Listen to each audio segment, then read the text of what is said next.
Hey guys, how's it going? Welcome to Tech Life. My name is Julio, and as always, thank you for being here.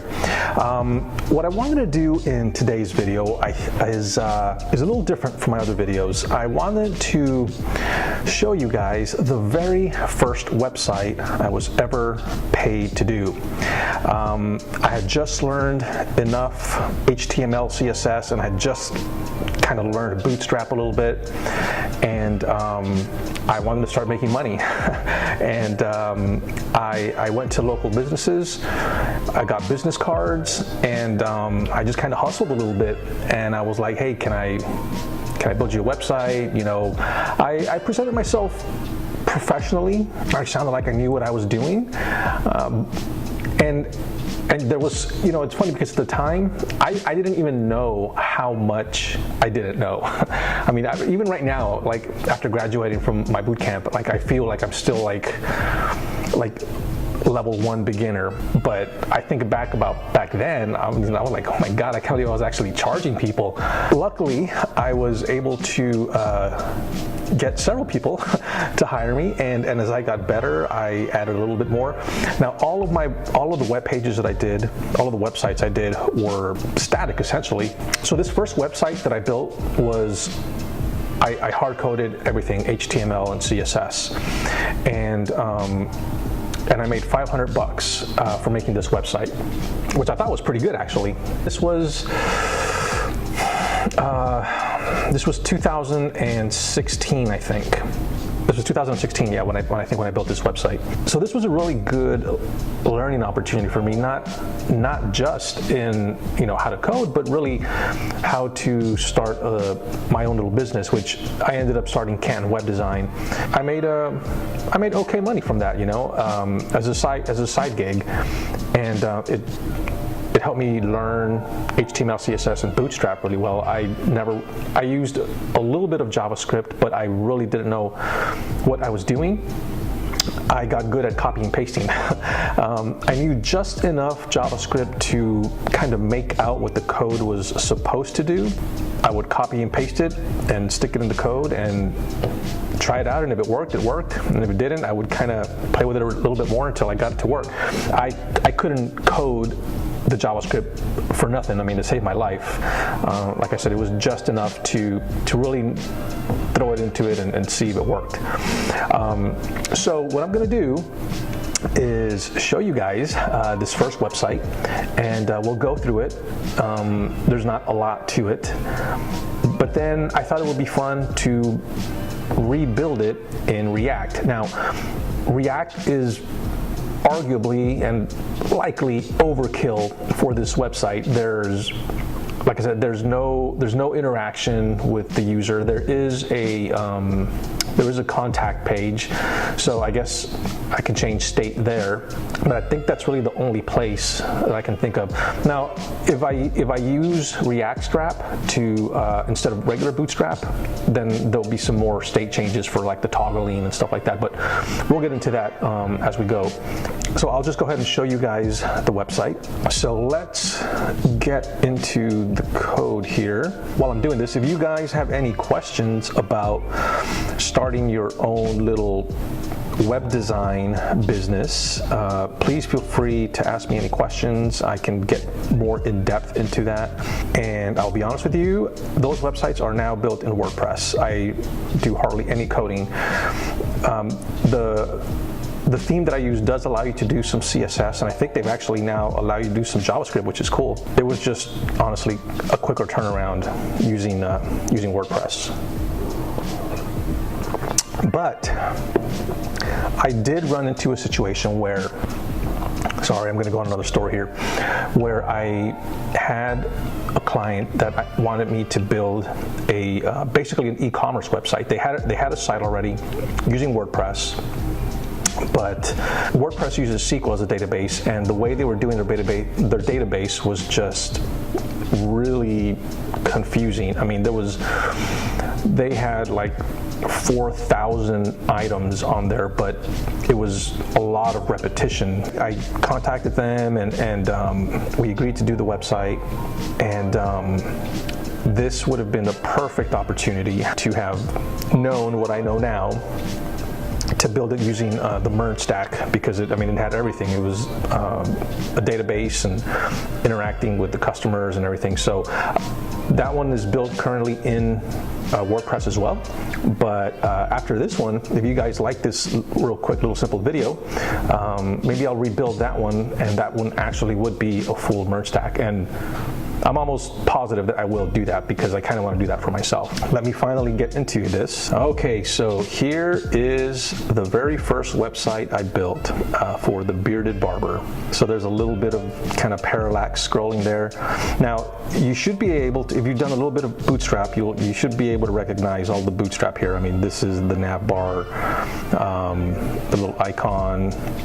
This is all Bootstrap.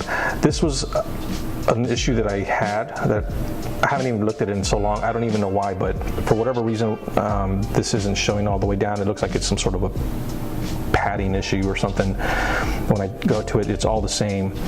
It should go all the way down, but it doesn't. I don't know why. I'll have to, obviously that'll be something I fix.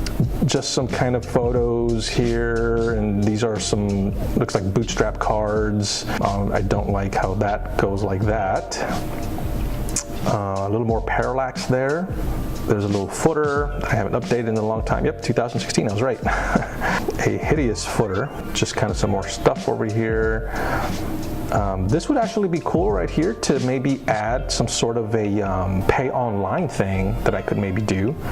Like pay from your phone while you're waiting. That could maybe do something like that, maybe. I don't know. Oh, this is a hideous photo. So this is where I did a little bit of, I think I did some JavaScript here. This was cut and paste. Obviously, I just copied. I went to Google Maps and stuck that in there. Let me see. I actually have the code pulled up over here. Location. Looks like. Okay, yeah. So it's just an iframe that I stuck in there. So that's pretty much the website. Very repetitive in the nav bar and the footer, which I will show you here. Looks like this is my nav bar right here. Yeah, and I'm sure I have that on every single page. Yep. Same thing for the footer. There's my footer again. Yep, it's on every single page. If I wanted to change, if you wanted me to change anything up here, or the footer, this one doesn't even have a footer. I just realized. I would have to go to every single one of these pages and then change whatever. Make the change to every single one. This is my first website, and I don't know if you saw it right there, that delay. That's probably because this photo is way too big. It's probably just, I probably could make that better in Photoshop and reduce it so that it's better for the web, for the internet. I'm not going to do this as like a full tutorial on how to build a static website in React. I will try and talk as much as I can through what I'm doing so you kind of get an understanding. This will not be a, so I may miss some things that I don't explain. If there's something that you don't know what I did or why I did it, go ahead and leave me a comment and I'll address it.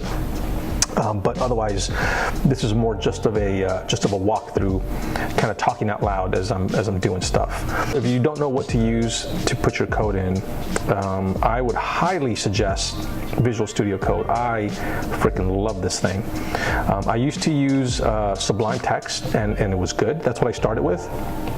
And then when I moved over to VS Code, whew, man, this thing is sweet. And it's free. Amazing. If you just type in VS Code, it'll pop up right there. And then all you have to do is, I think so right here it says download for Mac. I think it recognizes what operating system you're using when you go to the page. So if you were on Windows or Linux or whatever, it'll populate. But if for whatever reason it doesn't, that's where you can change it right there. Choose Windows, Linux, whatever you're using, and then use the stable version, and then download it and go through that download procedure. And once it sets up, it's super simple. When you open it up, you'll have this. You won't have this right here because that's a folder I created on my desktop. Right here, somewhere. Yeah, right here. So usually what I do is I just create a folder, and then I just drag it over to VS Code and I just drop it in there, and then that'll open up just like that. It'll be an empty folder. I always like to open up the built-in terminal, again using Control and the little backtick, which is to the left of the number 1. And the first thing we will do is start a React app. So I'll do npx create React app, and I'll just call it barber site. Barber site. And we'll let that run. And I'll have a sip of my beer while I let React do its thing. So installing React can take a few minutes. So now, here you can see that we have our React app. Something else I'm going to go ahead and install is Bootstrap. I could use the CDN, but I don't want to. Now I'm going to install Bootstrap. So now, found 63 low-level vulnerabilities, run npm audit fix. Yes, I will do that. I don't know what those are, but I don't like anything that says vulnerabilities. So we'll go ahead and fix that real quick. So now you can see that I have Bootstrap right there. Boom. So now I have Bootstrap. Well, let's start this app, I guess. Let's do npm start. Okay, so I did this again. So right there, basically, when you run a React app, it'll always go default to port 3000, but I have another project open that I'm working on the same port, so it's going to tell you, do you want to open another one? As long as you don't have anything else open up, it'll just run. Don't worry about that. Don't worry about this right here. If it pops up, just say yes. So I'll do that. Oops. Yes. So now I'm in 3002. You will likely be in 3000.